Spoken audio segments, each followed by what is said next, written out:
interesting. I love your browser history. I like that you're not hiding anything from me. By the way, nice IP address. I like your neighborhood. You are so special. This ad is just for you. I learned so many things from you. You are so generous. With your personal data. Switch on privacy, switch off trackers and viruses. Go to nordvpn.com. NordVPN. Safely be you. Arsenal 3, Inter Milan 1. It was a destruction. Arsenal finished top of the Champions League table with one game to spare. They are guaranteed a top 2 finish, where they're guaranteed to come top, which means that they will face all of their second leg games in the knockout phase at home. The perfect European campaign for them. Tottenham with a big win tonight as well. 2-0 victors over Borussia Dortmund. I had the game on. I can't believe I didn't remember that. Over Borussia Dortmund. PSG, by the way, right now currently losing 2-1 in the competition as well. And Napoli about to suffer a draw, which is crazy considering they've played against 10 men for a long time. But it has been another amazing night of European football. An absolute wonderful evening from the early kickoffs until now. We're here for the next 60 to 90 minutes, so just stay with us. But of course, get a bit of admin done first of all. Like, share, and subscribe. Get that out the way right now, please, people, because again, there's so much to go through. There's so much to talk about. There's so much to debate this evening and look at. Right across the board. I know there's still games going on that a lot of people are tuning into. We'll keep you abreast of what is going on in those matches as well. I'm just sharing the link here with a few of our group chats for people that want to phone in. If anybody wants to come on and have their say, it'd be great to hear from you. We're getting Judge Mo on later after his team took a bit of a pasting today, which will be an absolutely interesting one. But look, an amazing night. An amazing night of Champions League football. City, let's not forget, City tonight getting slapped up by Bodo Glimt. Let us not forget that went down. Let us not forget that happened, because I think it's really, really important not to, if we're being brutally honest. I'm just waiting for the other games to finish. I'm actually just still watching part of the game here, so bear with me. But I love football. Because a lot of people, yes, the game's going to win. A lot of people keep telling me that I should want Antonio Conte at Man United. And as much as it's plausible he could win Man United a league title, I think it's almost, I don't want him, simply because as soon as we get back into Europe, I kind of feel with him, that's going to end in disaster. You're going to go back into Europe, but you're not winning anything. You're not winning Europe. PSG have just lost 2-1 as well tonight. Oh, they should never have got rid of Donnarumma. They should never have allowed Donnarumma to move on. But look, a massive night, a huge night. The final whistles are coming to a close right now. And look, there's loads to go through, but I want to start with Arsenal this evening. We've got to start with Arsenal this evening because we simply must. Arsenal are scary. And if you don't believe that, you're either deluded or a hater. 6 to 7 changes from their first team tonight, going away to Inter Milan at the San Siro, and they were amazing. Arsenal were impeccable. Their European campaign as a whole has been perfection. It has been perfection. 2 goals conceded. And both of them, by the way, stunners. Tonight's goal, stunner. One of the highest goal scorers in the competition this year. In fact, are they the highest? Joint with Paris Saint-Germain on 20 goals, but only 2 conceded. 7 wins in a row. They equal a club record for the most amount of Champions League games won in a row. Win away at the San Siro for the first time since 2008. And why are all these little pieces of information so important? Because this is a Arsenal team that has grown. This is an Arsenal team that is different. And one thought that went through my mind in this match before we break it down in its entirety is European sides tend to be a little bit more adventurous against Arsenal. They open up a bit more. They put players in attacking areas in between the lines. That makes the games more entertaining. Nearly all their Champions League games this year have had a bit of jeopardy in them. The teams have approached them. Arsenal are not the reason that some of their league games are dull. It's the opponents. It's the approach of the teams that are playing Arsenal that make the games bad. And they came out tonight, and as I mentioned, the strength in depth is ridiculous. 6 to 7 first-team changes. They came out, and it was like a freight train. They pressed. They moved the ball forward quickly. They uneased Inter Milan. They didn't let them breathe. And the first goal comes, and yeah, there's a slight bit of fortune with Timber not hitting his shot particularly well, but the reaction from Gabriel Jesus, who's been given his opportunity in the first team, who's had his chance tonight to stake a claim in the opening 11, a great poacher's goal, 1-0. And then Inter Milan step up their levels. They attack, they put players in between the lines, they get men forward, they press Arsenal hard. And there was often in the game holes in behind Arsenal's midfield. But those holes are often there. The reason you don't see them when most Premier League teams play them is they don't have the confidence to put the extra man in that space. It's either the number 9 drops into it, so when he picks the ball up, there's no one around him to move it off to. Gabriel or Saliba eat it up, or Zubimendi gets back. But here tonight, they were sticking midfield players. They had players inverting, plus Thuram was there. Obviously, you had Lautaro Martinez as well, and they came forward, and they caused Arsenal problems. And had a couple of half chances and then a thunderbolt to make it 1-1. And then it was this question, could this highly rotated Arsenal team, Miles Lewis-Skelly back in the side, Mosquera returning on the left-hand side, a midfield with no Declan Rice in it, no Captain Odegaard in it, Jesus back in the team, of course, some brilliant first teamers out there, Trossard, Saka, to name a few, could they respond? And from that point, yes, they had opportunities into Milan. When it was 2-1, they could have equalized. No one is saying they didn't have chances. That would be a lie. But Arsenal, the longer that game went on, got better and better and better. And stopped one of the best teams in Europe. And although, yes, their last 3 games, I think, have all been defeats in this competition, they are still a good team. They are still a hard team. If you forget the banter, put the banter down for a minute. Put the banter down. Arsenal got stronger and stronger as the game went on. And the second goal comes, of course, set piece of Ole. And there was something very interesting from Arsenal. Their first 2 or 3 corners, near post. This time, it was hit to the far post, and I'm not sure about you. I thought, he's overhit that. But Trossard gets there, heads it back across the face of goal, and the Inter Milan players are asleep, sleeping on the job, and Gabriel gets his second goal. Then Arsenal, for me, from that 2-1 period onwards, they were in the ascendancy. They were the better team. There was a couple of good opportunities in the game. One that fell, the striker that came on, his name eludes me. It was Esposito, sorry. Really, listen, all the websites are giving him a 5 out of 10. I thought he came on, looked really dangerous. He had a great shot and turn that caused problems for Arsenal. But similar time that those subs happened, you saw Declan Rice come on and Ben White came on. A few minutes after that, Gabriel and Victor Gyökeres came on, and Arsenal just went up another level. And they absorbed the attack. Inter needed to win. Their next game is away to Borussia Dortmund. They have to win that for automatic qualification. And they had to throw men forward, and Arsenal caught them again. A wonderful pass on the outside of his foot from Martinelli. Saka was played in and actually miscontrols it, but gets the assist as is football. And then Victor Gyökeres, bang, into that top corner. Best goal he scored. Amazing for his confidence.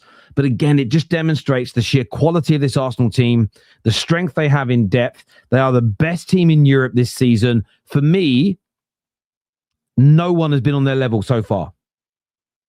Real Madrid have had a very good Champions League campaign. Spurs currently actually sit in a really good position in 5th. Bayern Munich have been very good and will go only a little bit behind them, but they beat Bayern Munich. Nobody has been as good as Arsenal this year. Nobody. And there's 2 or 3 teams that can chat to them. Everybody else, Arsenal have been clear of. And they've done that with great rotation. And that is a scary element about this team. This is why, and you got your answers tonight. So if you're an Arsenal fan and you're getting into these debates and people are saying to you, why is it that Arsenal's games are so boring and they don't attack and they don't take more risk? It's the opponent. You've seen it in Europe, and tonight is an absolute case in point. Tonight is an absolute case in point that you have to look at, which is if you open up against Arsenal, if you give them space in behind, if you attack them, of course you might score some goals. You're going to get some chances. But the likelihood is they're going to put goals past you. They're going to hurt you. And that is what Arsenal did tonight in a fantastic way. If I'm going to be critical, and I don't really feel like when you win 3-1 away from home, you should be overly critical. I feel it's nitpicking. There's only probably one Arsenal player tonight that annoyed me, and that was Bukayo Saka. I feel if I'm Mikel Arteta, you've got to get in his ear and say, sometimes, mate, pass. There was a time where he had a shot that didn't curl, went just wide, would have been a spectacular goal, but he could have played Gabriel Jesus in earlier, who would have been clean through on goal for a hat-trick. And then before the Gyökeres third goal, he's got to square it. Him and Trossard are free in the middle. Square that ball and kill the game. Because in a knockout match, if you're winning 2-1, who knows? The ball goes up the other end, bounces off somebody's backside and goes in. Game's level. You've got to kill these games off. Outside of that, though, I think Arsenal fans should be on cloud 9 tonight. You're going to top the group, but there is something substantial in doing that. One, it sends a message to Europe that we're as good as any of you, if not better. Open up against us at your peril. But even more importantly, the second legs are all at the Emirates. And I think that gives anyone who has a second leg at home, especially with no away goals, there is an advantage to that. No doubt about it. So this is massive. This is huge for Arsenal tonight. And the final thing I want to say in terms of my review on this is Victor Gyökeres. Now, I'm not going to claim I'm right because it's one game. It's a small sample size, but it's an indicator. He came on tonight, 15 minutes to go, and everything I expected to see was there. Up against tired legs, up against defenders that have already done 75 minutes, he looked like a beast against them. Now, I think he has the physical capabilities to do that from the beginning of games when his confidence is right and when he's feeling himself. And I feel that moving to a team with a more sophisticated style of football, new league, new teammates, the pressure that comes with the hype, Victor Gyökeres, I believe this all season, I've been saying it for 3 or 4 months, that I don't think he should have started as many games as he did. But of course, because of the injuries to Kai Havertz and Gabriel Jesus, it became a necessity for him to start. And I feel that if he starts today's game, I'm not sure he scores the goal, especially the first goal that Gabriel Jesus does. I certainly don't think he scores an absolute screamer. And this is why I feel that a series of games coming on from the bench against tired legs, while still learning how to fit into this team and rebuilding his confidence, I think is absolutely essential for him. But I was really happy for him because, you know, he's scored more goals than most of the new strikers purchased by every Premier League club this summer. But for some reason, his team's top of the Champions League, top of the Premier League, but he's getting more stick and more criticism than any of those other players. Rarely are we talking, listen, sometimes his movement has been bad. Sometimes his first touch has been awful. I've criticised it, and I know you have criticised it. But there's been multiple other times where he's been there free for an easy ball to be squared or passed to him, and the ball ain't come. The pass hasn't been made, and people are laughing at him for that. So really happy for him tonight. Still a work in progress. You know, one swift does not a summer make, but brilliant from him. Fantastic from Arsenal on every single level. Can't wait to read your comments. Can't wait to read what you guys have got to say about this. Make sure you're liking the video, subscribe to the channel, turn that bell notification button on as well. But Arsenal, fuck me, they're scary. Let's take a look at some of your comments that have come through here tonight. First one I'm going to says, come on, you Gunners. Very shaky at the back in the first, but exceptional in the back. Huge confidence boost for Gyökeres and Jesus. Bring on United. See, I don't think it was so much that you were shaky. You got caught on the ball a few times, there's no doubt, but I don't think it's about being shaky. This was about a team committing numbers against you. This was a team that really put you under pressure. This was a team that some teams in the Prem kind of sit back for 85 minutes and then they throw they kind of throw all their eggs into one basket and throw a Hail Mary and try and score. Inter did that earlier on in the game. So maybe a little bit different of a feeling for you away from home experiencing that. But I didn't think he did too bad a job. Caught on the ball a little bit, yes. But I think overall tonight, like Mosquera, some of the blocks of Mosquera were brilliant. Even the way he handled the sub when he came on, who was very physical, just did enough to stop him. Very, very good. Mo watch along was epic. I bet it was. Mo is having an aneurysm. I can't wait for Mo to come on. It's going to be great. Mo will be on the show momentarily, people. So stay with the Football Terrace. Make sure you're here with us. It's going to be a fun night. There's no doubt about that. Holy shit. Nah, City, oh my God. And I thought Chelsea was shit. This makes the carrier bag game look better. Yeah, City got annihilated by Bodo Glimt tonight. It could have been 4 or 5 or 6. They've been found out again, just like last season. If City try and play possession-based football, it's very easy to beat City now. I'm not a tactician. I'm not a tactical. I'm not a coach. Pressure either one of their centre-backs, mainly the worst one on the ball, whoever it is. Ensure you've got players in between the lines. Force them into a mistake with the ball because their team isn't good enough with it. And once you win it back, one or two, they end up having to go long. You win the ball back. You pass it through their midfield, which is easy. And then you've got a counter-attack because as they clear the ball, they all push up. It's fucking easy. City losing might cost the Premier League hard come the top 8. That's the only element that isn't great about City not doing well at the minute, is that it may damage the coefficient. I'm not sure how the coefficient. Let's have a little look here. UEFA coefficient rankings. Let's have a little look on what that looks like. UEFA rankings. I don't want clubs. See, right now though, I'm not too concerned. Right now, we're still top by a long way. Like right now, we've got 104 points. The nearest team to us is Italy on 92 points. Then Spain on 86 points. Then Germany on 82.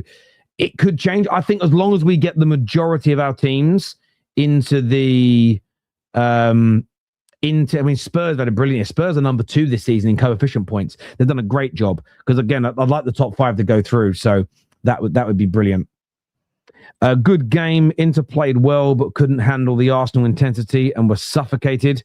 I agree. I don't necessarily think Inter Milan played that badly. There was moments of sleeping on the corner. They thought it maybe a little bit overhit. They went a bit static. But Arsenal just better on the ball, more power, more pace, more ability. But the reason why the Champions League is showcasing Arsenal more than the Premier League is because teams try and attack. Teams fancy themselves a little bit more. Love it. Love it as a spectacle. Rice subbed on, gets his 3rd yellow. Also, Marino gets his 3rd yellow. Could this have been an instruction from Arteta? By the way, great performance from Arsenal. It may have been an instruction. I remember David Beckham got in trouble, and I want to say this was for England. It might have been for Man United, but I think it might have been for Man United, where he got himself booked. We'd already qualified out the group stage. He got himself booked in the 5th game, so he was banned for the 6th game, but it was such an obvious booking. There was uproar about it. We are impeccable, whether it's Gabby, Gyökeres, Saka, Nelly, Rice. We have goals everywhere. How are fans angry? How aren't we elated? I'm in love. I'll be honest with you, if any gooner comes on our show tonight and they're not in a good mood, I am going to kick them off because I'm getting sick and tired of your third world problems. I'm genuinely getting third world problems, first world problems. Like, I think about my own club. We've got real problems, bruv. But I'm getting sick to my back teeth for your first world problems. And your belly aching over, I was just annoyed tonight though, because Saka didn't square it. And for that reason, I'm not smiling. You're not welcome to the party. You're a killjoy. Go fuck yourself. Waiting to hear this was the worst Champions League in years. Your lone team aren't doing too bad, Sale. Come on, you gooners. Now, you're doing fantastic. And I will be honest with you, I was watching it tonight. And as much as I want to beat you at the Emirates this weekend, part of me was sitting there going, maybe I just want to be asleep for that game because it could be painful. But then we won't attack you in the same way Inter did. We will be a bit more compact and try and make it harder. But you guys, as you say, there's goals you don't have one outstanding goal scorer, but everyone can score goals. And I think that's the worrying element. Come on, you Gooners. Saka's decision making has been dreadful. Yeah, look, again, I think that needs a bit of criticism. I just don't think it needs to be overly criticised to take away from how happy you should be with tonight's game. But I hear you.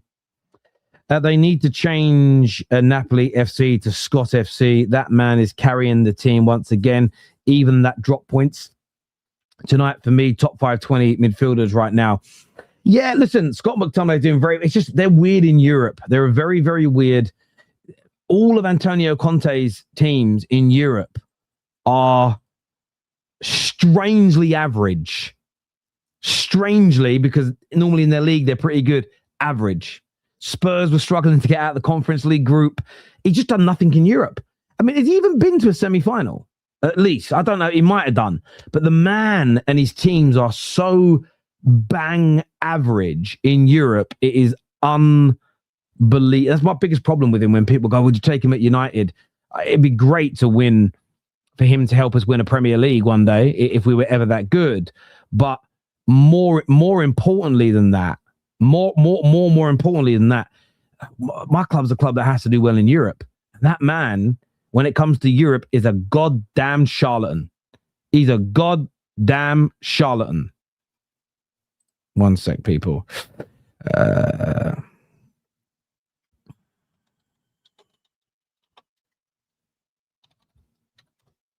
Right, there we go.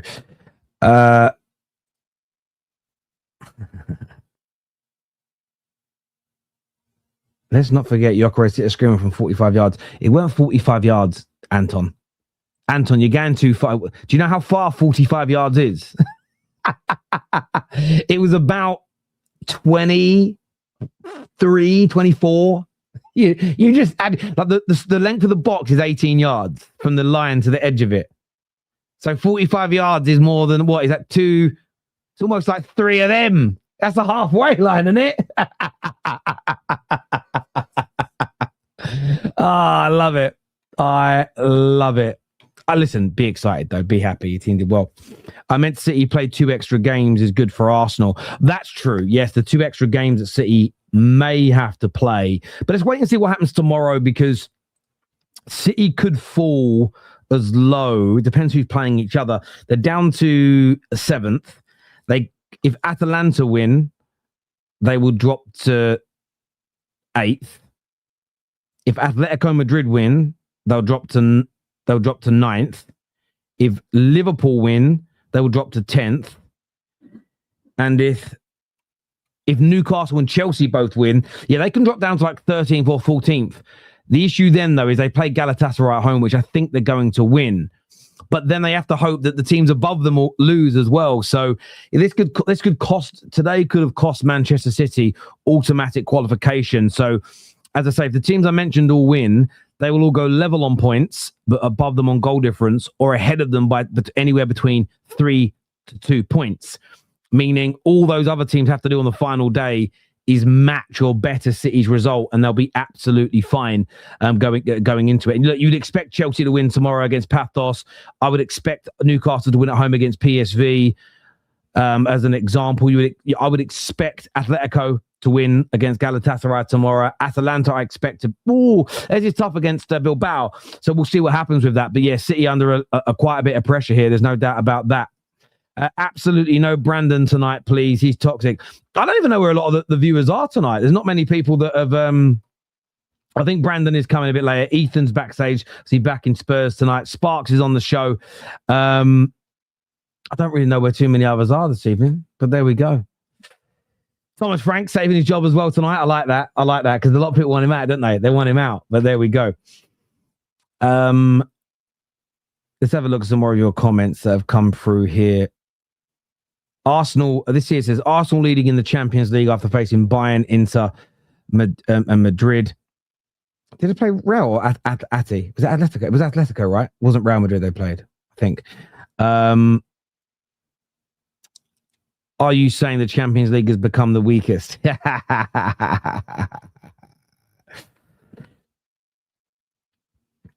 Where's Hamza? I don't know where Hamza is. Hamza has not shown his face all day. I don't know where I DM'd him. He didn't come back to me. I don't know where he's at. there we go. Matt here says, Terry, we qualified first in the league phase due to head-to-head versus Bayern. Yeah, I mean, yeah, you've qualified. Yeah, you've qualified first. You can't come second. Bayern Munich win tomorrow. They go, yeah. So you've qualified first. It's done. It's over, I think. Am I coming to the Emirates? No, I'm not. As much as people keep saying if you win things, will I be at parades? No. As much as I play along a little bit and wind some people up that I'm on loan and everything else, I wouldn't go to another team's parade in that regard. I wouldn't and I couldn't do that. Although it would be funny, wouldn't it? But there are some people there that won't like me and they'll probably throw bottles at me. So I'll give you a ticket. I'll go and watch a game. I've been to watch Arsenal play before. The last time I went to watch, it was a long time ago. The last time I went to watch Arsenal play at the Emirates, it was Arsenal versus Chelsea, and we needed a draw or an Arsenal win, and United won the league. So, and the lads I was sitting with all knew I was United. Didn't tell no one. I went to a couple of Gooner pubs before. Yeah, it was all right. And you guys drew, so I was very happy. So I actually did join in with the cheers because it meant my team won the league. It was a good day. That was, I think, the 06-07 season. And then the next day we played West Ham. We lost, but we didn't need to win. I think we'd already won the league. So yeah, it was great. It was great. When you respect the comp like we have, well, I hate them when these comments move. When you respect the comp like we have, I want to see PSV Napoli into the semis type shit. Yeah, it was 20 years ago. It was a long, long time ago now. That was, yeah, a long, long time. Doesn't feel that long ago, but it was. It was that long ago. Right. Anton's backstage. Sparks is there. We've got Ethan as well. We're going to start bringing out some callers now to have their say. If you fancy calling in people, we're going to share the link in the live chat because I know it's a big game tonight. Let me put this out there.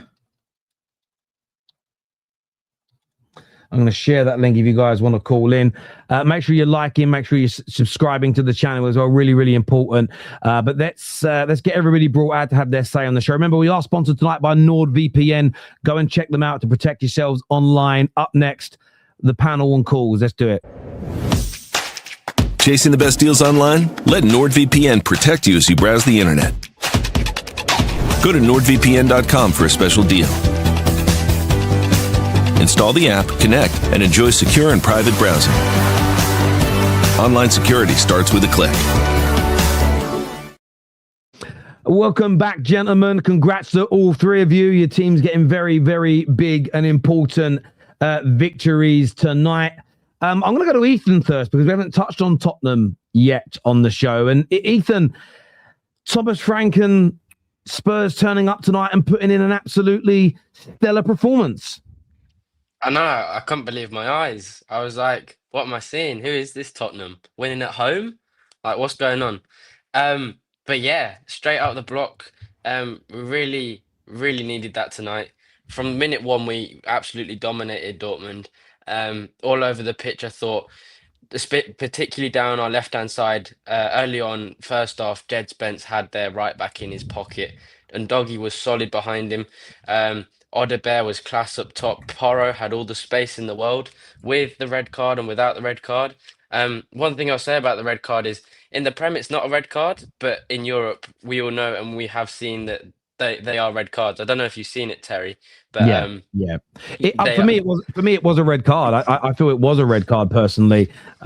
He could have pulled his leg away, hits him very high with the studs, and as you say, especially in UEFA competitions, it's a stone. It's always going to be given. Johnson went for the same thing a few weeks ago, so very fair decision in my opinion.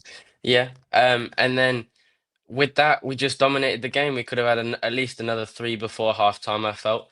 I'm happy for Dom Solanke. It was a treble touch goal. Don't know how it goes in, but happy for him to get that goal, nonetheless. But yeah, couldn't believe my eyes. I was really, really pleased. And this is why it's so frustrating for me as a Spurs fan, when us fans can see the potential, see we can have those games, and then can't beat West Ham. It's like, what's going on? I mean, on a serious note, though, Frank still does have to go for me. I think most of the fan base would agree. I wouldn't be surprised if he gets sacked in the morning, I'll be honest with you, just because, again, Premier League form has been atrocious. But on the back of that Champions League form, we're the only team in the Champions League to win 4 out of 4 games at home and not concede a single goal.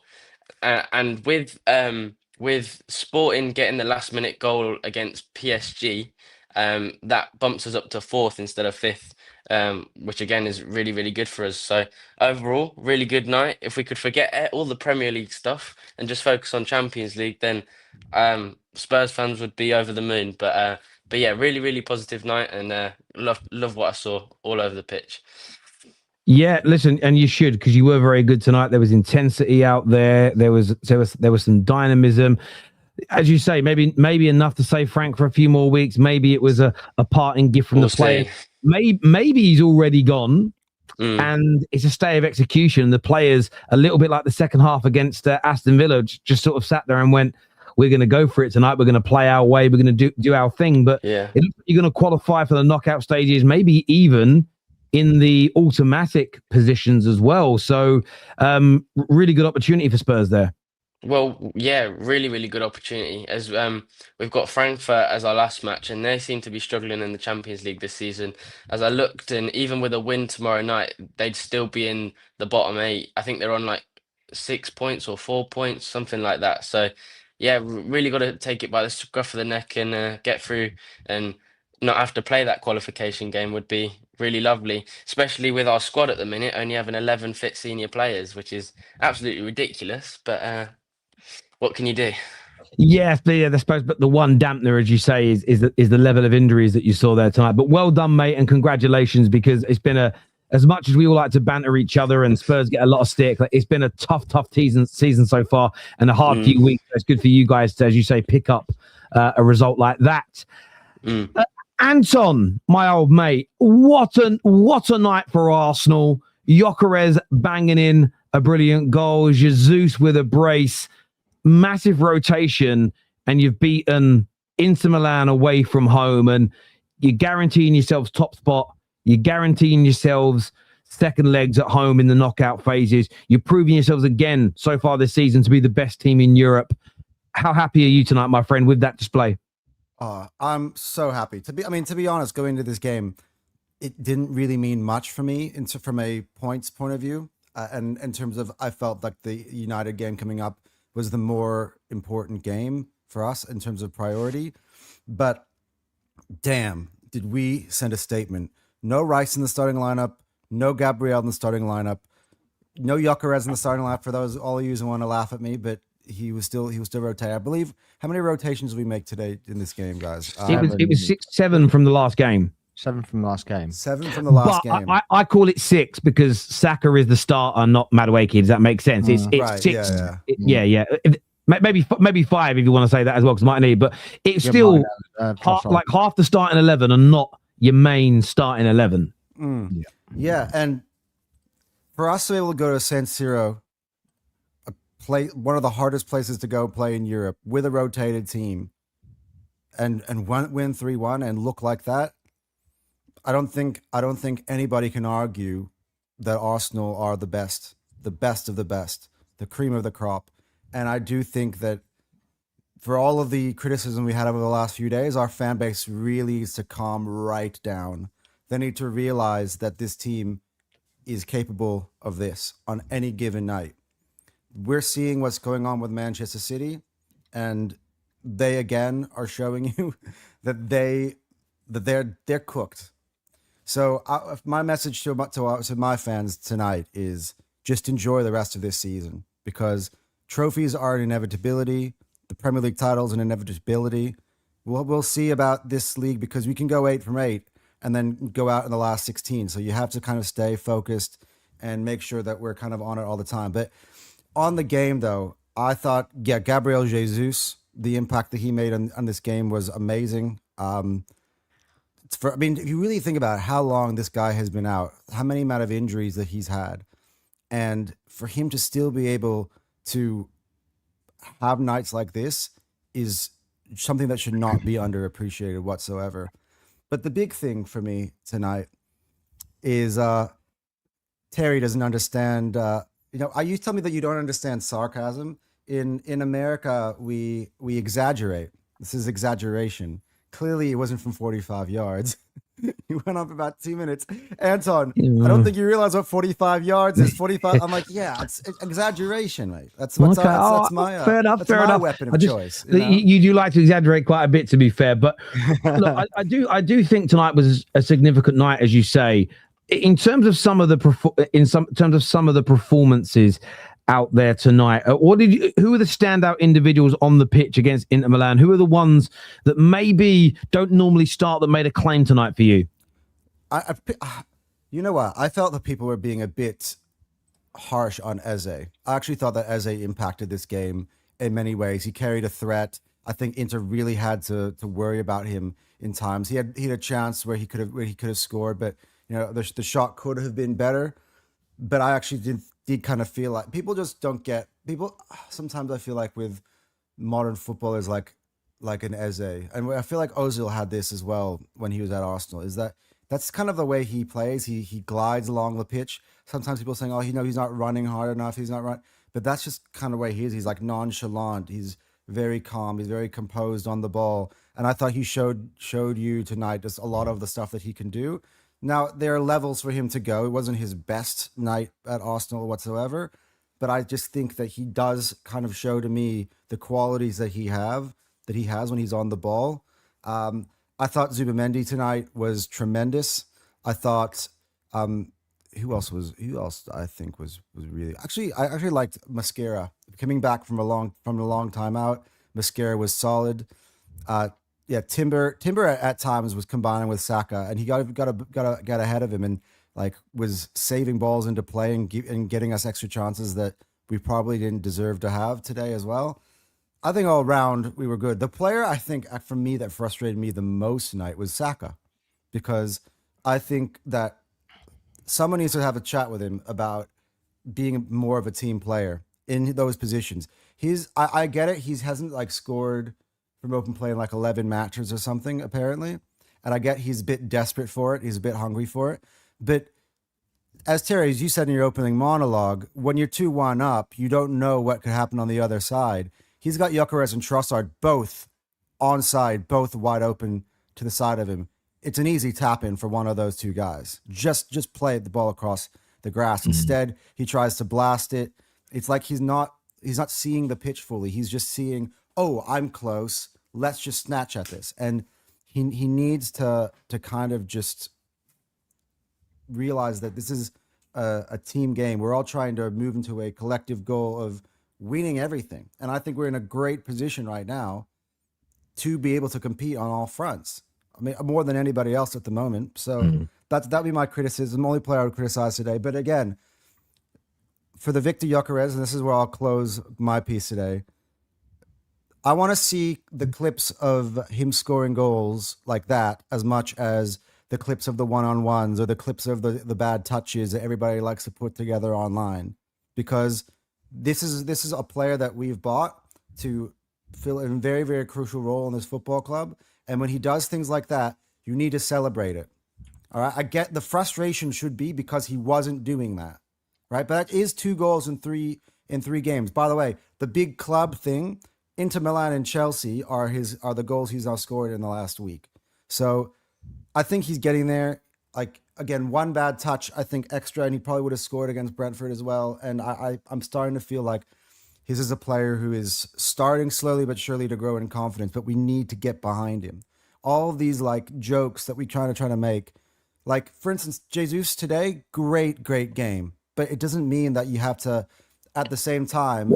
Well, I think what's more important, sorry, Anton, to interrupt. What's important, and this is an outsider saying it, don't play your own players off against each other. Yeah. You can say, I prefer Gabriel Jesus. This is what I see Arsenal fans do. I get rivals doing it. It'll be like, I think Gabriel Jesus should start. And then someone who wants Gyökeres, I go, he's this though. No, your guy's shit though. What do you mean your guy? They're all your guys. You don't need to be nasty about them. That doesn't make you a better fan. I actually still think Gyökeres should start on the bench for a number of games. I actually think you'll get more from him at this point coming from the bench against tired legs, still as he settles in. And once that confidence starts to skyrocket, I think you'll see a different player. And what helped him score that goal tonight was some of the battles he had prior to that. And he's going, hang on, I'm out muscling some of these guys. And by the way, he weren't up against no slouches. He weren't up against some 5'10", 8-stone centre backs. He was up against Bastoni and the like. You know what it's like though? It's like when you're bench pressing like 100, and all of a sudden when you drop down to 50, you're like, whoa, 50 is easy. You know what I mean? Yeah, no, there's an element of that. But what it's more about is that you've turned up in the gym, you're struggling, you're not being able to lift as much, and you go in there and you're up against some really big lifters, but they've just done an hour session. And you're fresh, and you're in again. Bang! You look really good in front of them because they're knackered, and it can help build a football player's confidence. Where sometimes I feel he's going into challenges and he's being out muscled or he's losing the ball, and then you start to see his head drop, his shoulders curve in. Then what doesn't help is when he doesn't get the right passes into him sometimes as well, and it amplifies. And I think coming on, especially if you're winning games and there's a bit more space, build that confidence, and you'll get more from him. I do also think look that energetic, like he had a point to prove. Like every touch had a purpose tonight.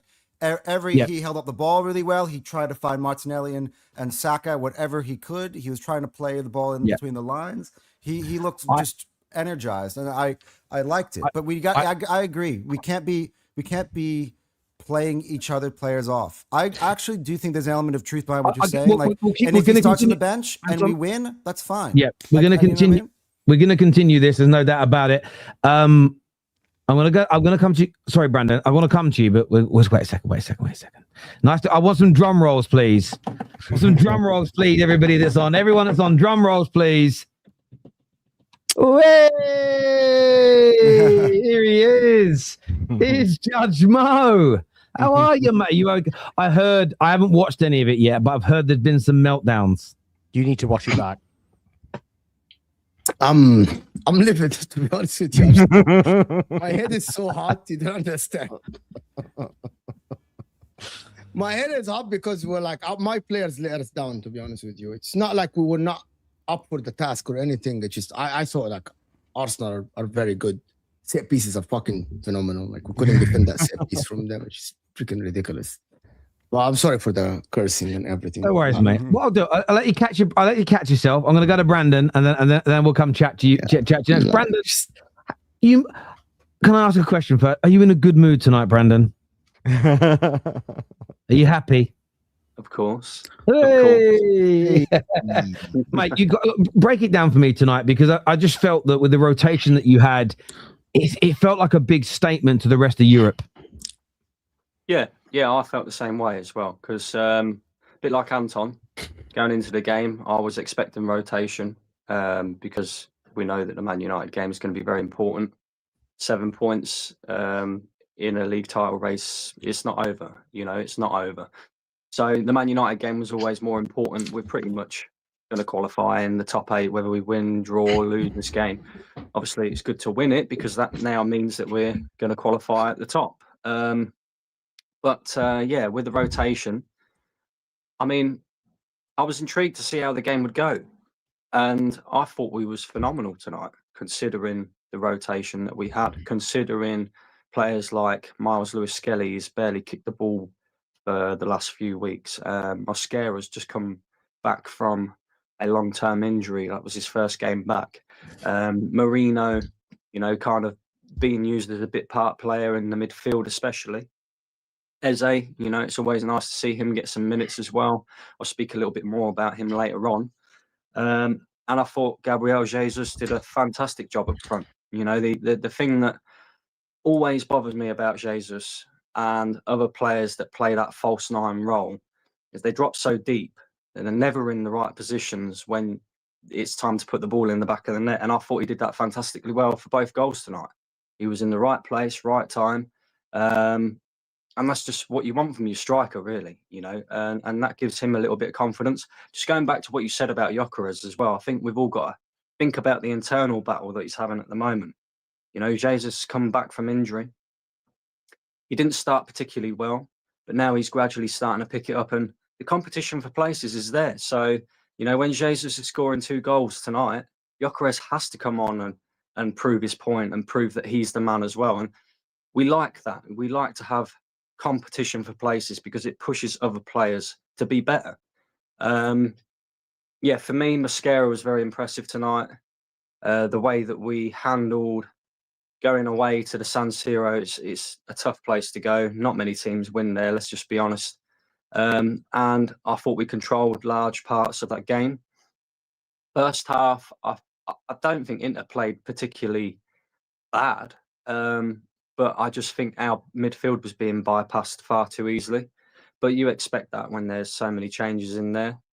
I don't think Eze had the greatest of game. It's harsh on him because I don't think he was poor, but I do think he needs to do more, because I think we all know that Odegaard is a massive favourite of Mikel Arteta's, and if Eze wants to stand a chance of getting into this team, he's going to have to do a lot more than what he did tonight. And I thought he was very unfortunate to get dragged off at 60 minutes. Kind of tells me that the manager wasn't too keen on his performance tonight, because as we know, he hasn't played a lot of football, so there was no reason why he couldn't have stayed on the pitch tonight. But to be one of the first substitutions kind of tells me everything that, you know, the manager was thinking about his performance, just not quite doing enough. Gyökeres's finish was fantastic.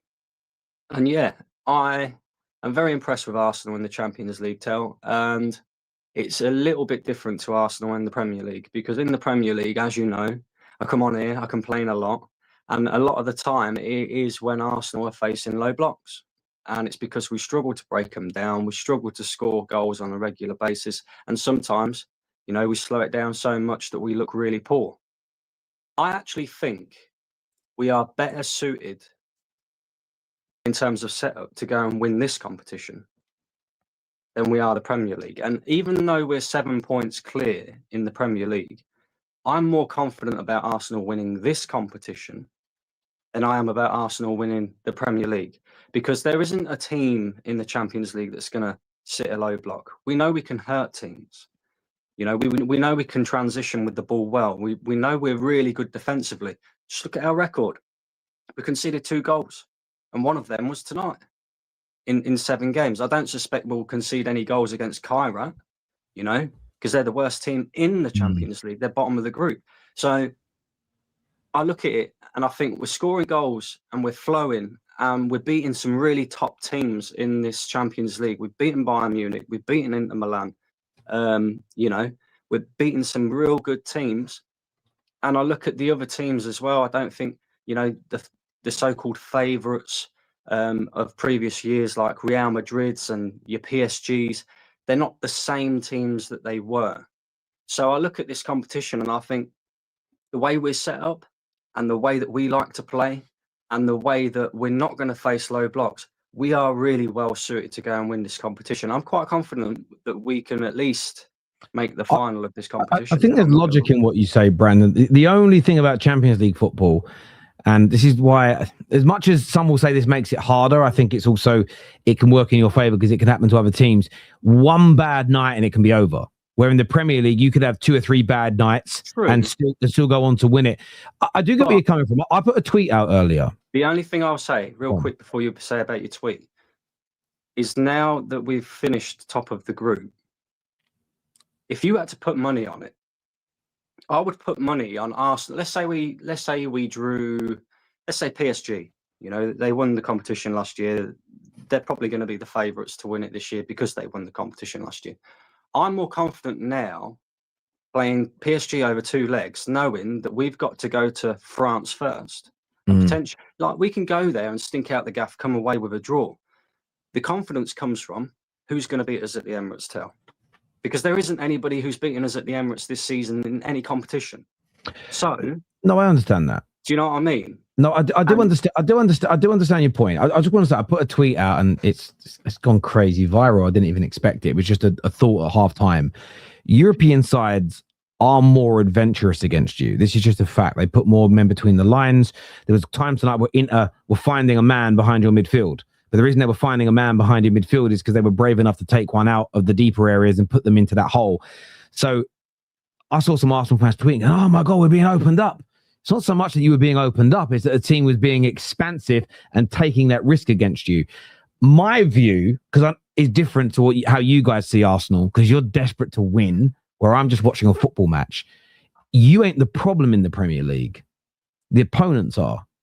The reason that you guys get frustrated at games is you're like, we want to break them down. Most teams struggle to break down teams that have 11 men behind the ball. The defensive lines against you this season are the second lowest since records begun in Premier League history. So think of all the brilliant Liverpool teams and City teams in the last 8 years. Defensive lines, on average, have not sat as low against them as they are doing against you right now. And as much as you guys need your team to find a solution to win the games, I don't disagree with that.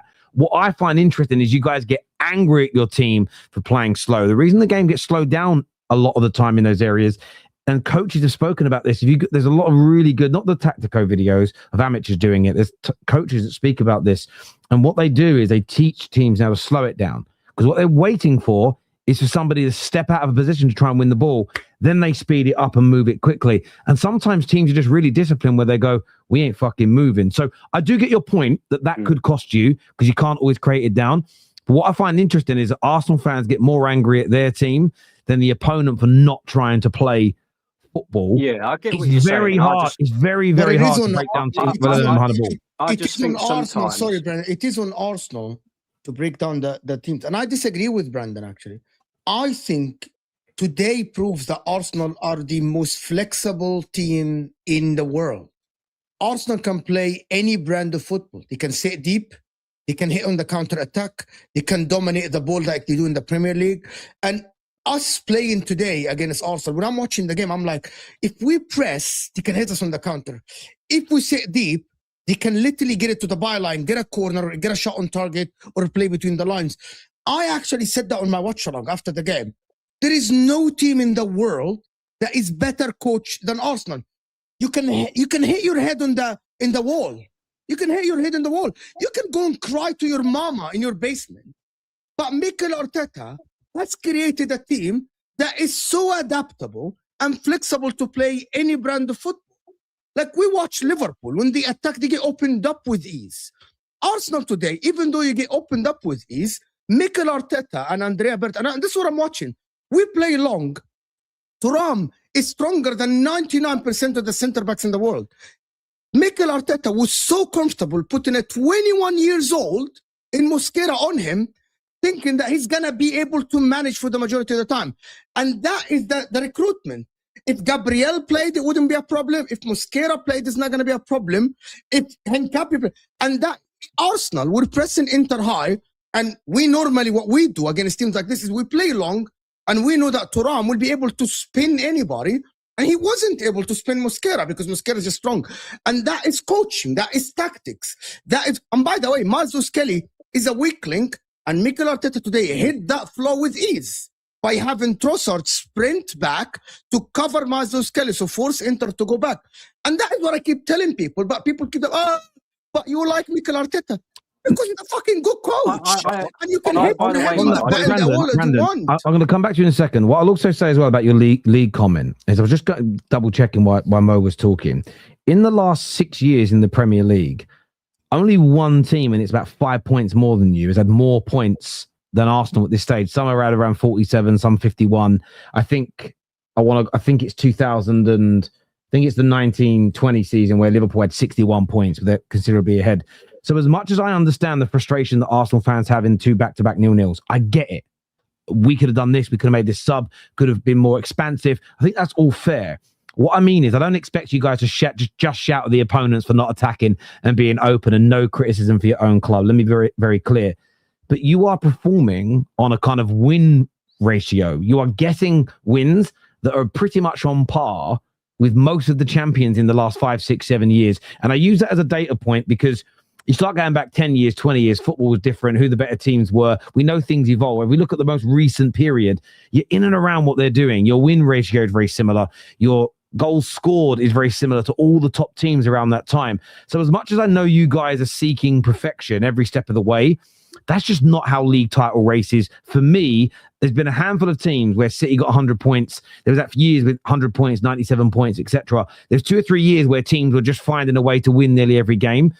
Most seasons before that, and most seasons after that, and that's nearly a decade ago now that happened, by the way, you're basically where most teams are at this stage, the teams that go on to win it, or the better teams. So as much as I know you, that's why I keep saying, you guys have got the biggest first world problems I've ever seen in my life. It makes me, I get it, but at the same time, I'm saying this to you, Brandon, and I mean this is a nice message.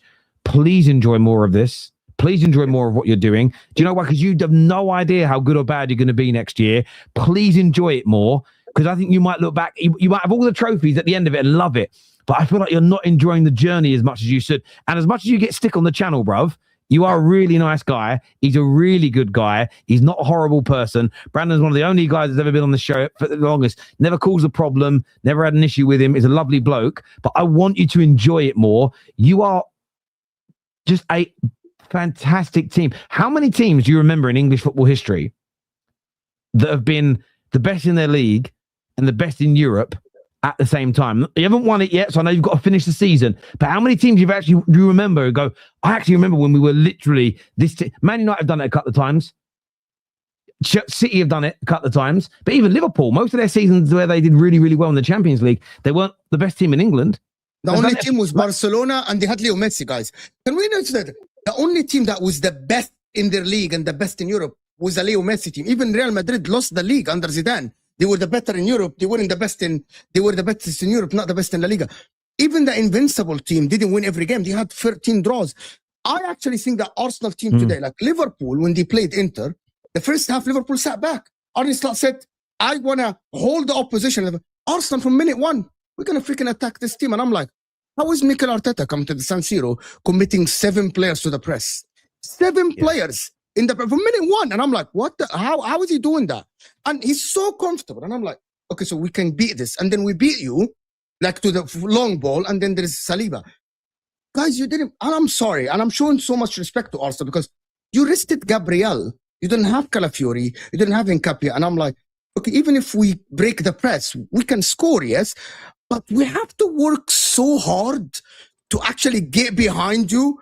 And it's ridiculous for people that actually don't like this manager. I know the comeback of he hasn't won anything, but we're watching football with our eyes. Arsenal are a good team. I want to speak a little. Can you give me 2 minutes on my team? Chris, go on. That's for the people that keeps up, because a lot of people don't watch Serie A. This is that Lautaro today. One of the things that if we had Gabriel Jesus today, would have been different. Lautaro Martinez today, how many times he passed the ball to Arsenal? How many times as just a football player passing the ball to the opposition? Literally just passing the ball to the opposition. We have great midfielders technically, but physically, you can tell that when I like Susic, this guy, technically he's a fantastic Zelensky, but they're not physically up to what Arsenal, and that is what Arsenal did to the recruitment. Physically, Arsenal are so superior to the majority of the teams around that you're playing them. You got to work so hard to actually get physically up to the level of the Arsenal team in terms of running, duels, second balls. And I'm like, okay, this is harder than Liverpool won with a penalty, yes, but the physical aspect of Arsenal is ridiculous. And I'm watching the game today and I'm like, I knew that we could have won the game, and I thought that we could have won the game at 1-1. We had a couple of chances that we could have killed Arsenal in it, 2-1, and we would have defended.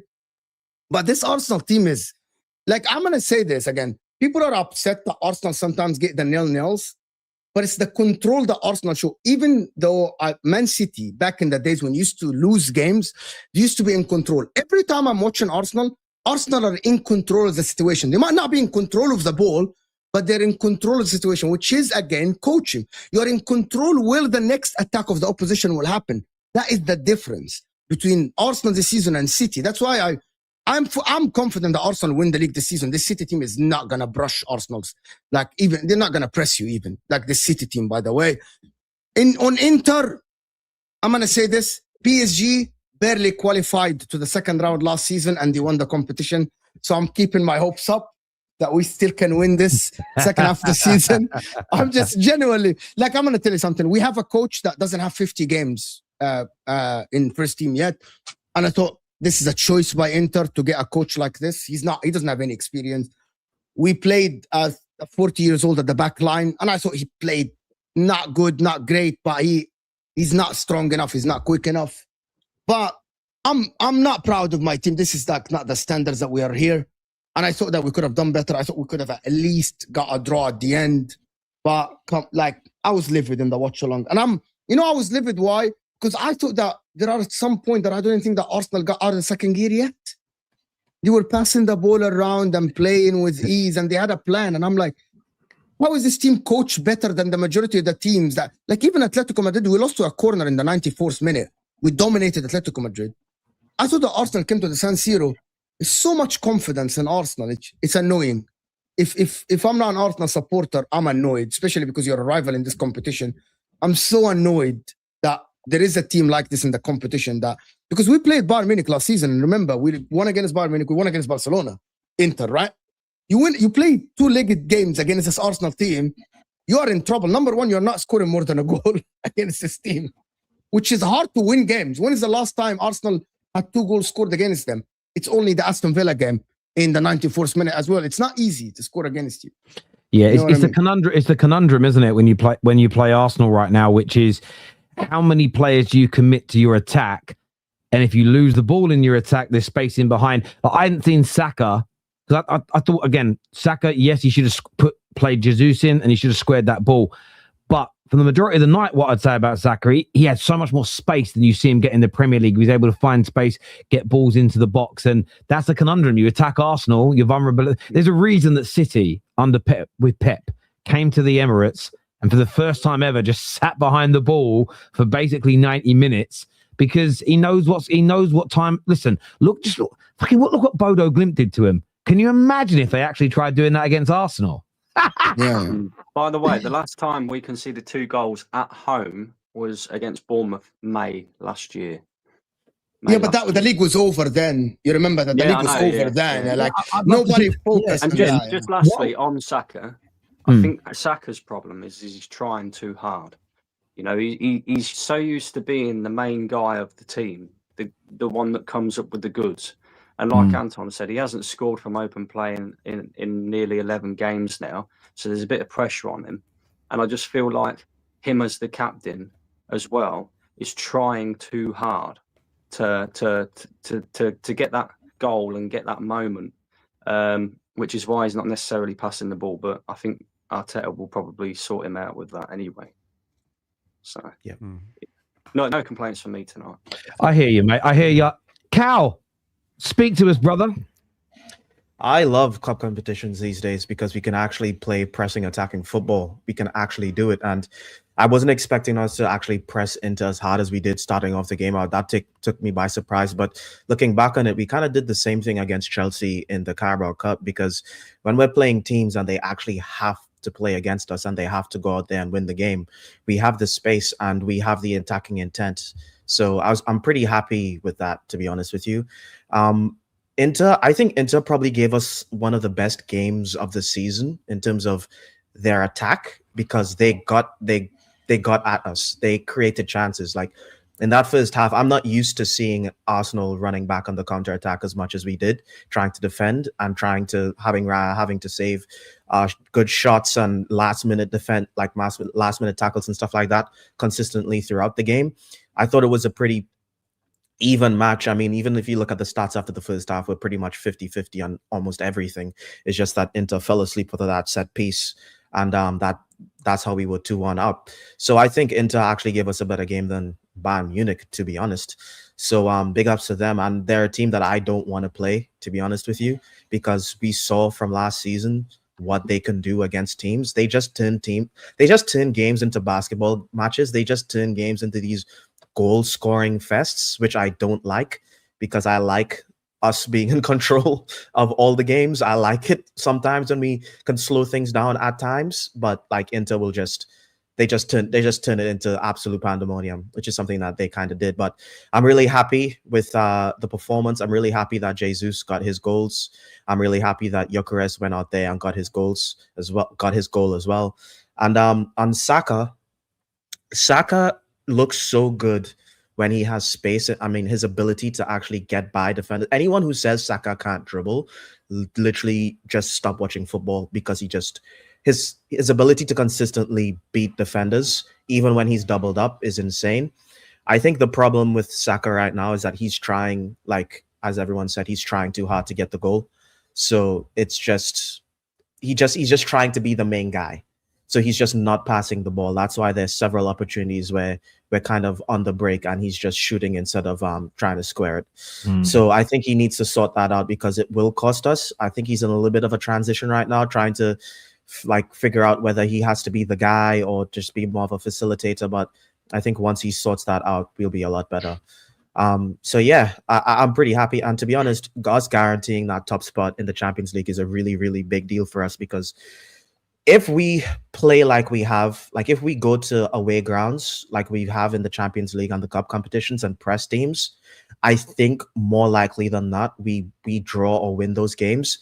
And then you have to come to the Emirates and beat us at home, which is something that just probably isn't going to happen, you know? So I think getting that top spot was really, really important today.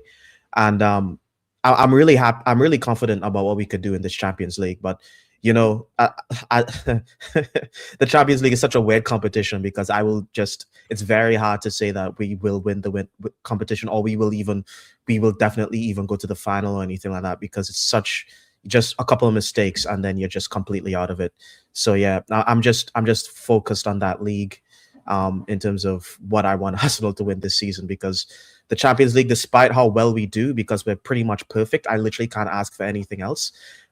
It's such a hard competition to win. I'm more kind of focused on the league, despite us being playing so well at the champs. I need to head out. Terry, is there any super chat directed to me?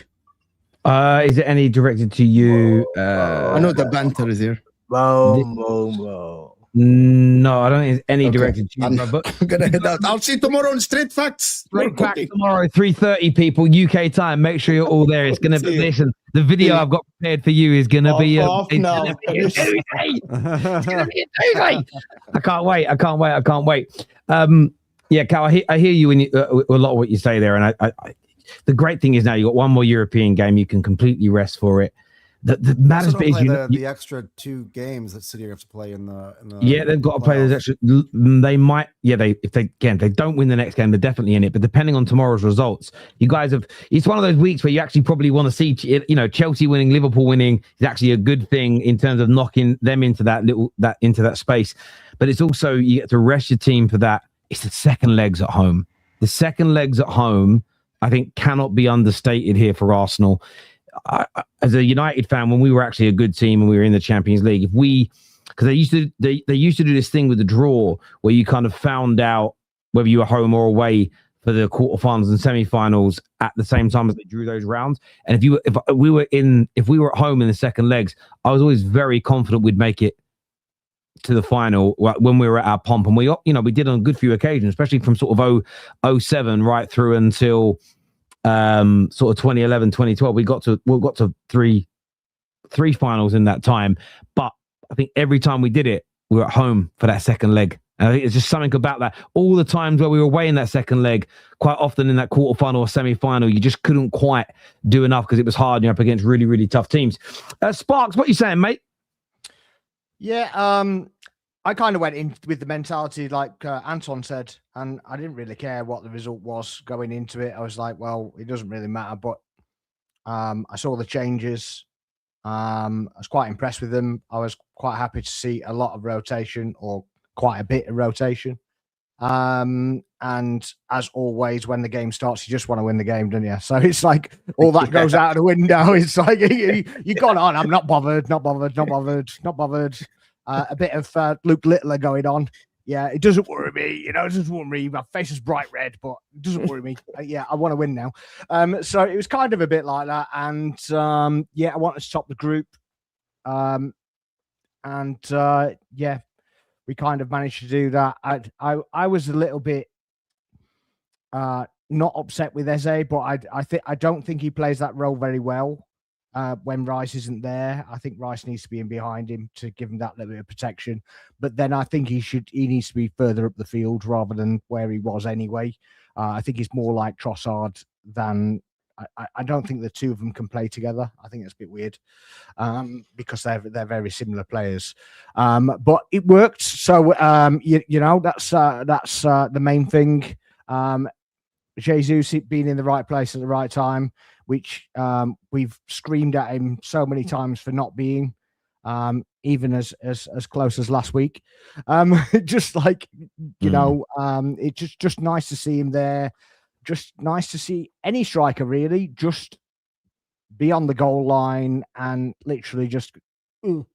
It's quite nice. It's quite nice lovely to see that. that we scored 3 goals from strikers today. I think Yeah, it's the first time it's happened. Also nice to see Timber not taking that space up, but that's another story because we've missed out on like 3 goals, quite critical goals, I think actually as well, from Timber doing that. So quite nice from that point of view. Nice as well that we got one of the right backs rested and rotated them as well, so they both got a bit of a breather as well. So I thought that was quite nice. Mascara, I thought was a beast in his centre back role. I think he's better than Saliba in the air. I think he's very Saliba-esque in his style of play, but I think aerially he's a lot better. And he got so tight to Thuram, it didn't let him do anything. So I thought that was quite nice. And Lewis Kelly, I thought he had a reasonable game, to be honest. I didn't think he stood out like a sore thumb. I know we did most of our attacking down the right and kind of covered in the middle a bit more. And then Trossard was coming back to cover him as well. So I think he was, but we kind of do that anyway. So I'm going to nitpick with Lewis Kelly because you mentioned him reminded me. One thing he did it twice that annoyed me, is when the fullback of Inter Milan's was bursting down the wing, he was, and why don't I remember his name? Enrique, yeah. It's really confusing. Luis Enrique is his name. I'm like, he was running down the wing, and Skelly was keeping up with him, but he was allowing him to get into the box. But what Lewis Kelly wasn't doing, he wasn't closing the angle. He just let him run. He just gave him space, and he just ran straight. Close the angle, and he wasn't. There was only again. That will probably be something. Again, Arteta won't bring it up tonight, but it will probably be something that the coaches sit down with him when they go for his game footage and say, you've got to close. The same as you want a striker, equally with Enrique, what he should have been doing is going in on the angle because he would have got ahead of Lewis Skelly. So they both. I think he's scared because he's not fast. He wasn't as fast as him, and he was probably scared of fouling. Maybe, I feel like he's done that quite a few times recently, where he just picks up these really bad fouls and but Timber in his bad games does that automatically. So even when he was bad last week, in the league game, he still did that naturally anyway. So he doesn't really have to think about it, to be honest. So it's I hear you on that. I'm going to jump to these super chats here, guys, for a second. Sorry. Expressionless here says thoughts on that scary-looking Man City team, Brandon. That the 7-point lead will be closed before we know it. Oh, shiver me timbers. My guy was pissing his pants because of a draw to Forest. Calm down. Listen, I'll be honest with you. I said Brandon's actually a really nice guy. I've known him for a long time. I think he is petrified you're not going to win it, more so than anything else. But as an outsider, because I'm not an Arsenal fan, but from the outside looking in, you've also got to judge what else.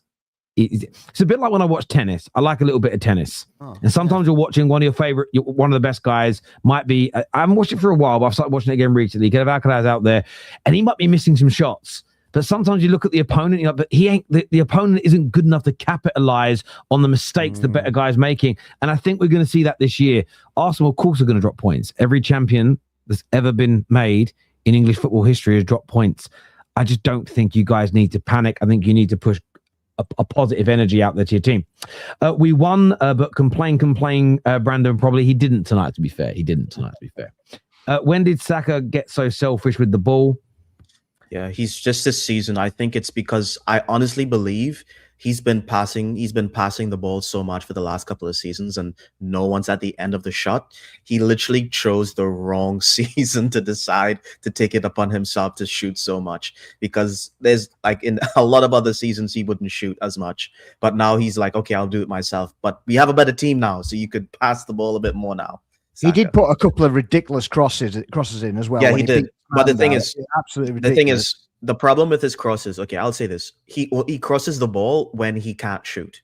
If there's like when he dribbles to the byline, like he gets past a couple of players and there's no space to shoot, he will put together some ridiculous crosses. But if there's space to shoot, he will shoot every time. At least this season. Like he did loop a cross right after the one where he should have passed it to Gyökeres. Yeah, he like looped one over to Trossard, which is absolutely going to nowhere because he is in a shit shooting position. So yeah, you're right. He could have passed it as well, though. The thing is, he's just that good. He could recover from his mistakes. He's just that good. Yeah. Jamal here says Anton is not consistent. He has been defending Gyökeres all season. Now he's pushing the Saka is selfish narrative. Who's created the most chances in this team? I don't know how those two things correlate. To be honest, they're two. Saka literally wouldn't like Gyökeres' goal is because it was like a mistake. It didn't like Saka didn't pass to him. If Saka controlled the ball, Saka was going to shoot there. He wasn't going to lay it off to Gyökeres. So I don't think those. Yeah, I don't know if that. Like, again, I've also criticized. So funny because me and Cal do our pod together, and every single rant I go on where I criticize Gyökeres, how does it always start, Cal? Oh, I don't know, man. It's always Gyökeres has not been good. He's been shit. Oh yeah, but So Yeah. I am consistent. Like I do criticize him. People just aren't seeing it. You know, I do it for maybe half a second. There's no listening involved. I hear you. And there's mad with stats, right? Because although Saka gets the assist because of his touch, the assist really should go to Martinelli. And I don't know about you. I don't know about you guys. When we played football as kids, playground, whatever it was, sometimes somebody would win a really good tackle in the middle and pass the ball. There'd be 3 passes across, someone would score. And the person who made the tackle, they would either shout it, but most of the time people would go, that's his goal. It's kind of, it's almost like, I'm not saying change the rules of football to actually equate to that, but there are sometimes the person who gets the assist probably shouldn't get the assist because somebody else, another one when someone will play a good pass and then someone does a brilliant dummy and then the ball runs through and someone taps it in. I'm like, now the guy that made the dummy should get the assist, but there we go. Mo Gyökeres is what Guna for Life says here. Hit the likes, please, you plebs. Yes, everyone smash that like button if you haven't done so already. I'd love to hear what Mo said about Arteta today. Actually, it was like my favorite part of the show. Is smiling from ear to ear. Just it's nice to see that. The thing you need to watch, on his watch along is in the 81st minute when Acerbi is on Gyökeres' back, right, and he's literally climbed on his back and he's trying to crawl. Up the back of him, and he's going, it's not a foul, it's not, and he's going he's just like, mate, he just literally climbed on him. This guy is quaking in his boots for a team that have just lost 3-1 to Bodo Glimt. Brother, get a grip and back your team. City will not. I don't get the whole Brandon, like, I think we have a better chance in the Champions League. I think that the Premier League, we have a better chance in the league than the Champions League. Yeah, it's one of those weird things. Winning the league is harder than winning the Champions League because you've got to be good for 38 games typically. But with the Champions League, you, as I said, you could be the best team by a country mile, have a bad night, and you're out. Where in the Premier League, you can recover from bad moments, which you could argue. I don't think that makes it easier per se because you don't need the same level of. You could have a good couple of months in the Champions League and win the damn thing. And be bad. You could be bang average up until the semi-finals, right? And get through by hook or by crook. Have a good month and you're champions of Europe. And we've seen a lot of people be champions while they're not the best team. Some teams have won it. Not even the best team in Europe, not even the best team in their country. So it is there. I disagree. Eze was sharp, played better than Trossard and Saka. In general, this is the most minutes Eze has played at this stage of any season. That might be the reason why he's being managed. It's a very, very, very fair point. I think he was good going forward. I think control in midfield is where he struggled. That's I agree. Why are Arsenal fans so ultra critical? Second top scorers in the league, still talking about struggling to score. We're doing fine. Just enjoy the ride. I agree. I agree. Well, Brandon was saying about struggling low blocks down. Ryan's here with us. What are you saying, Ryan? Oh, man. Wanted that performance for a couple of games. It's nice to go away to a tough place. Senseo is a tough place to go to, and actually, from the get-go, go at them and poison for it. And just, and a team open up as well from the opponent point of view and go toe-to-toe. Because he plays to our strengths. we were just so more dominant, not just in possession, but with threat and purpose. And that was with rotation tonight.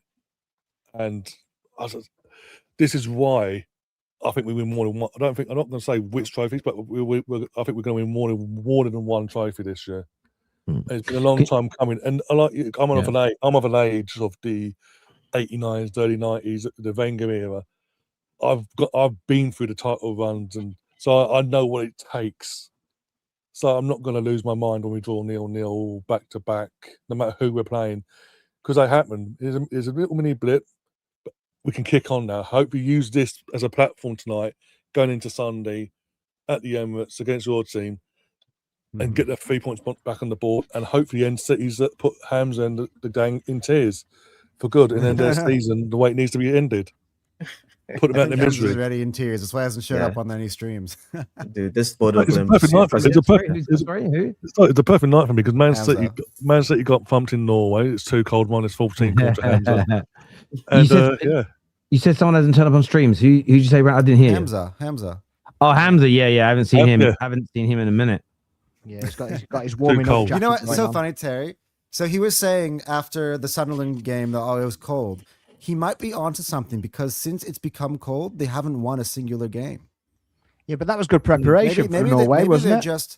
Maybe they're just warm weather players. I don't know. He says all this cold stuff. But the main man's from Norway. Exactly. He was home, man. Yeah, I know. That's he's really, really struggling. He's you can just see it. He's really struggling at the moment, Hamza. But so are a lot of City fans, especially the ones who didn't support City when they were bad. They deserve this though. They have never gone through any adversity ever. LB deserves it. They deserve this. I saw the video. Martin Keown told him, "Be humble." He went, "No." And ever since then, they've apart from the Exeter, they haven't won. And Newcastle, 2 games out of 6.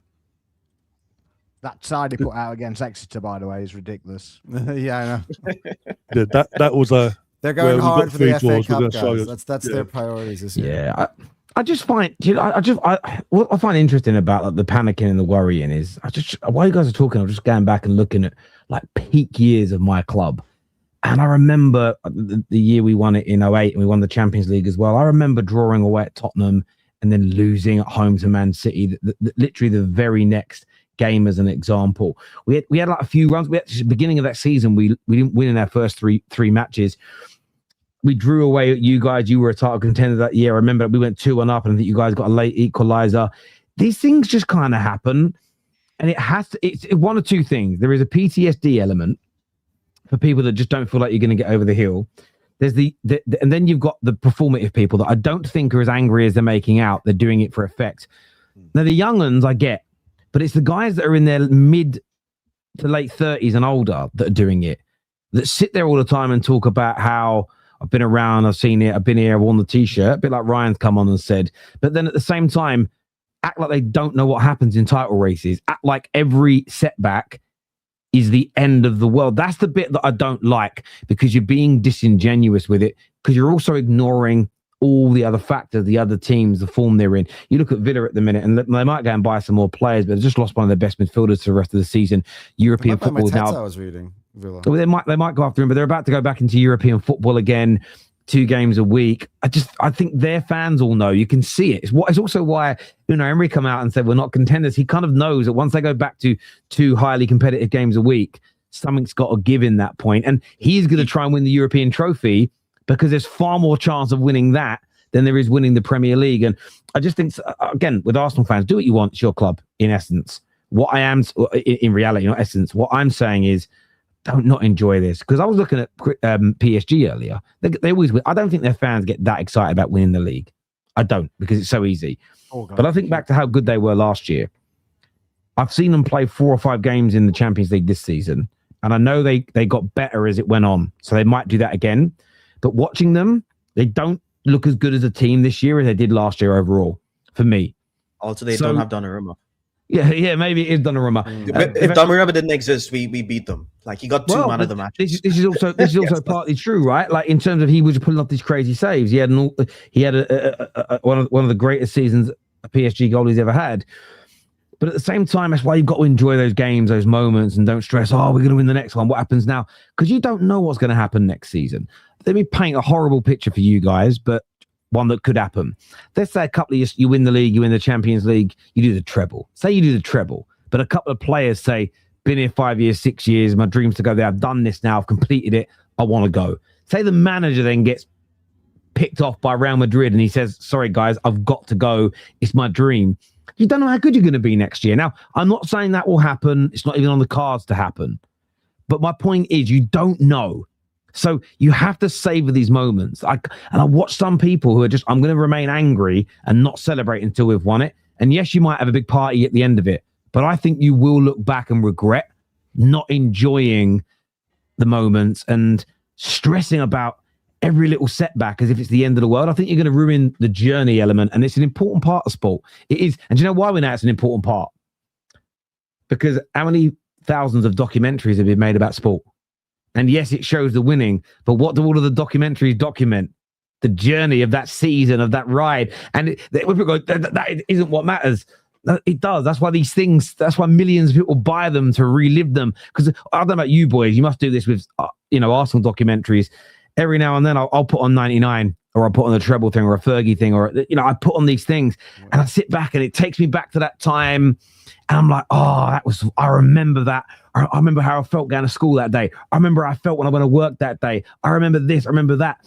One of my memories is if I watch anything from like the 08-09 season, is I was living with my best mate Phil Zaguna. We knocked you guys out of the Champions League semi-final at your ground. Okay. And there we go. Right, look at that. Bad. Yeah, there we go. 49. Love it. What happened on the 50th? Just want to say. But like, you guys enjoyed that stuff, right? But what a memory that comes back. If I put on anything from that era, I remember what happened the next day. Me and Phil got very drunk. Watched the game. Great. Very drunk. I got up and went to work. He got up and went to work, but he was so drunk he forgot to lock the door. We got burgled that night. Because he didn't lock the front door. Right? So it's like, so I'm not, now I look back on that, I look back and it's like, great, it doesn't matter anymore. But like, that's the thing. Yes, of course, Man United winning the game was important, but it's everything that goes along with it. And I think not enjoying it and stressing about it, you'll regret it. This says, to be fair, Saka only tries selfishly going for goal when you're already leading. He is way more serious when we need a goal. I think that's true. Fair. Kind of. Yeah. Let's not forget his delivery for the corner today was tremendous. Yeah, but what he's got to do in the Champions League is like getting into that habit, kill the game off. It's like you should always act like it's 0-0 until you've maybe got a 2 or 3 goal cushion. Then I think you can start being a bit more expansive. I don't know what Akanji and whatever the other defender was. I don't know what they were doing either, because that was just ridiculous defending. They were just literally ball watching. No, I love how we're beating Man City players wherever we go, even though we play against Kanji's there. Out of all the Premier League summer signings, only Hugo Ekitike 10 has more goals than Victor Gyökeres 9 across all competitions this season. He's got 11, and actually, I think Victor's going to overtake him. By the way, on the rate that Victor's been going 2 in a week. As I said in my monologue, I feel that there's been a lot of rightful criticism of Gyökeres, but I think people have gone too far. I think I got a lot of stick from Staffy and the guys on Straight Facts a few weeks ago for going, I'm not going to sit here and just go, he's a bust and just say shit and say that and make that statement. He might end up being, but again, I still think there's ways that you can get something out of him. And you know what? If he ends the season on between 15 to 20 goals, scores a few more like that in big Champions League games, I don't think too many Arsenal fans will be complaining. Terry, Pep talking about not having players. Listen, shameless. Look, injuries are real. I'm not going to change my energy for City. Injuries are real and they make your team worse. The problem that you have is that when you drop 600 million, one of their biggest issues is that they've wasted a lot of money on players that are good to very good, not brilliant. And Pep's struggling to get his system to work with players that are below the standard required. That's why they keep getting hurt. And listen, I don't think it will happen, but come on, Wolves. Come on, Wolves. Do Well, something. Terry, I think it could happen, you know. Terry, I I think it could have a happen. bit of a rebuttal to that, to be honest with you, because I think he's gotten the best available. I think the problem is he doesn't have like a team of legends, which is, I think that's a little bit of something to talk about. That's a bit of a conversation because like the players that he has had in the past are not just the best in the world. They are the best of generations. And right now he just went out there in the January transfer window and got the best available winger on the market, and he got the best available defender on the market, and is still complaining. You know, he got Cherky. Like Cherky's probably, in my opinion, the best 10 in the league right now in terms of his creativity, his dribbling, and his decision making. He has the best striker of our generation. I agree with that. I mean, fairness, Gahey and Semenyo can't play until the knockout stages of the Champions League. So they again, you put Semenyo on the pitch tonight and Gahey on the pitch tonight. Maybe the outcome is a little different. I don't disagree. I don't think they're bought well enough. As much as I think Semenyo and Gahey are going to be good signings, to be fair, I think Cherky's a good signing, but Dorgu still flat as to deceive. Savinho has been absolutely pants. Oscar Bob came from the academy. I know he had the bad knee injury, but they're already looking to sell him. I was reading. You know, Nico in the middle has been average. Reinders looks like there's a player in there, but his off the ball work needs a lot of work. And what normally would have happened with Reinders would have normally been signed when the midfield was still really good 5-6 years ago. So there'd have been a year of bedding him in, getting him used to playing the system. Now he can't do that. Now he has to play. So you're seeing the troubles there. So I do agree, they've not bought very well for him. And that's why your sporting director doing a good job is so important, because as Pep said, when Gahey come in, he would, I thank the club for doing that. He's not a manager, he's a head coach. And I think that we have to recognize that. The recruitment at City, I'm not saying it's been Man United bad, but I would say in the last 4 to 5 years, it's been well below the prior 6 or 7 before it. They're not signing John Stones. They're not signing Gahey might be. Now, they haven't signed another John Stones or replaced him. That is, obviously Guardiola's come in, but he hasn't. John Stones was still there. They haven't got anywhere near, for me yet, replacing KDB. Maybe Cherky will be that guy. I know he's got a lot of GA this year, but KDB did everything. He helped control games, the whole lot. He was a package. So I don't disagree with you. I don't disagree. And Pep's then also got to adapt. And that's my thing. Unlike what Arteta can do in the modern day game, unlike what we saw the greatest of all time, Sir Alex Ferguson, do, it's right. This is what I've got. How do I get this team to win the league? As opposed to, can I play my brand of football to win the league? It's a different debate. But Foden and Cherky seem to need each other as well, and he's not actually playing them together since they've kind of bounced off each other. Yeah, that's true. But it's interesting because LB earlier today said that he wants to see Reinders, Cherky, and Foden all starting a team together. He did that today. Very on each flank. But then the problem that you've got is they just got so exposed on the counter. And unfortunately for Rodri, I think that knee injury had done him. I think that the ACL at the age he was, he just looks a shadow of the player that he was, which is unfortunate for him. But again, that's another area they've got to go into. I mean, God, I bet how much did they wish they got Declan Rice over you guys now? Unbelievable how much they wish they had him. When he got his ACL, I said last year, because of his age, he ain't gonna be the same as that. And I was in pelters online, like, oh, you know nothing, you know. Like, ACL is mentally, not just physically, but it mentally takes a lot out of you. And he's not the same. He's not going to be the same. And I hear you. That's I think the arrogance of thinking he'd come back because he tried forcing himself back for the Club World Cup, even though he had the setback from that. They still believe, oh, it's just a blip, he'll come back. They should have addressed that in the summer. That's the key area they should have addressed, because it's showing they don't have a Rodri type midfielder in that midfield dictating the tempo, boss in the midfield. They struggle. They are easy to bypass, and their defense gets found out easily. And those dictators are hard to find. Come back in the team. I think since he returned, without them even really looking at him, probably the most like for like player if you can replace Rodri, which is Zubimendi. And now we got him. So yeah, it's crazy. Boys, listen, I want to say thank you for all coming on. I want to thank our super chatters tonight. You're so generous. You're so amazing. You do great things for this channel. Everyone who's liked and subscribed, thank you. Do me a big favor, please. This is going to redirect you to Footy Judge. I think it's Footy Judge Mo's channel. Yeah, yes, it is. He's live now. So go cook him over there, please, people. I'm back tomorrow morning with Killing the Game. It should be a doozy. Straight Fact in the afternoon with Hussam and Mo. And then it'll be match reactions to the Champions League football tomorrow night as well. But until next time, take care. Goodbye. God bless. And we'll see you all again soon.